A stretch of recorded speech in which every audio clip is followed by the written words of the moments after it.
Selamat pagi saudara yang terkasih dimanapun berada pada pagi hari ini. Salam damai sejahtera bagi kita sekalian. Pada pagi hari ini mari kita merenungkan kembali firman Tuhan yang terambil dari kitab Yesaya pasal 33 ayatnya yang ke-15 sampai ayatnya yang ke-16. Demikian firman tertulis. Orang yang hidup dalam kebenaran, yang berbicara dengan jujur, yang menolak untung hasil pemerasan, yang mengebaskan tangannya supaya jangan menerima suap, yang menutup telinganya supaya jangan mendengarkan rencana penumpahan darah, yang menutup matanya supaya jangan melihat kejahatan. Dialah seperti orang yang tinggal aman di tempat-tempat tinggi, bentengnya ialah kubu di atas bukit batu, rotinya disediakan, air minumnya terjamin.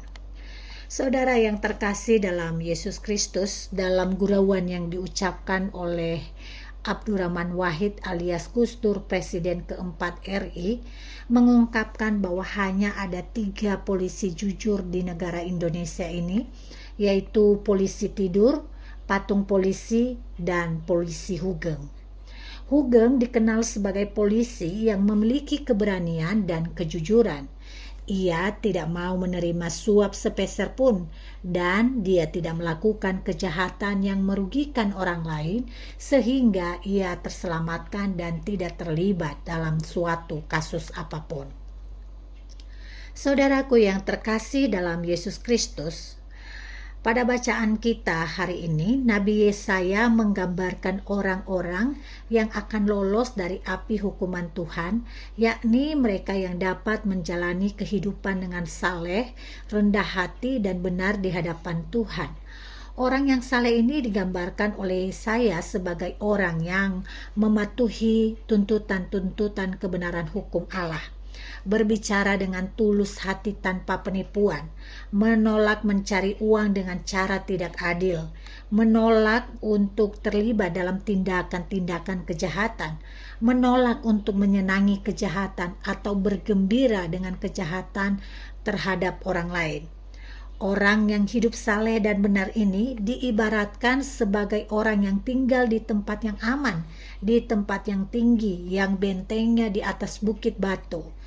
Dia merasa dilindungi dari kekhawatiran dan bahaya, dan dia selamat dari murka Allah dan api hukuman yang menghanguskan.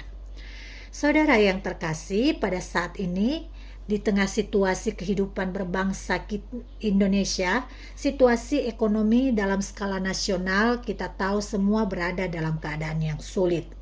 Banyak orang berusaha mendapatkan keuntungan namun bukan melalui cara yang benar. Karena itu pesan firman Tuhan yang melalui Nabi Yesaya sangat relevan bagi kita sebagai umat Tuhan yang tinggal di negara Indonesia ini. Melalui seruan Yesaya, kita sebagai warga jemaat diajak untuk hidup dalam kebenaran. Hidup dalam kebenaran ini dapat kita lakukan dengan memulai hidup jujur, tidak merugikan orang lain, dan hidup seturut kehendak Allah yang dimulai dari lingkup keluarga, gereja, dan masyarakat. Bersama-sama kita menumbuh kembangkan nilai-nilai kebenaran yang sejati, yaitu kasih, kegembiraan, kedamaian sejahtera, kesabaran, kemurahan, kebaikan, kesetiaan, kelemah lembutan, penguasaan diri di dalam hidup kita. Sebab dengan hidup dalam kebenaran inilah maka kita dapat bertahan hidup dan kita layak mendapat janji Tuhan untuk diselamatkan. Tuhan Yesus memberkati kita semua. Mari kita berdoa. Terima kasih Bapa di surga untuk firman-Mu yang begitu indah pada pagi hari ini. Mampukan kami untuk menghidupi kebenaran Tuhan dan mampukan kami untuk menjadi saluran kasih, kegembiraan, dan damai sejahtera bagi semesta alam ini. Kami berdoa segala bentuk kejahatan, baik dalam bentuk menjahati sesama ataupun meraih keuntungan untuk kepentingan pribadi kami. Biarlah itu dijauhkan kami sebagai anak Tuhan, karena itu merusak kesaksian hidup kami. Dan ajarlah kami untuk bersyukur untuk apapun yang Tuhan telah izinkan berada dalam kewenangan kami, untuk kami gunakan, untuk kami bisa lakukan dan untuk kami kerjakan. Dan semuanya itu ingatkan kami agar suatu saat kelak kami mampu mempertanggungjawabkan dengan baik di hadapan Tuhan. Di dalam nama Yesus Kristus kami berdoa dengan sungguh.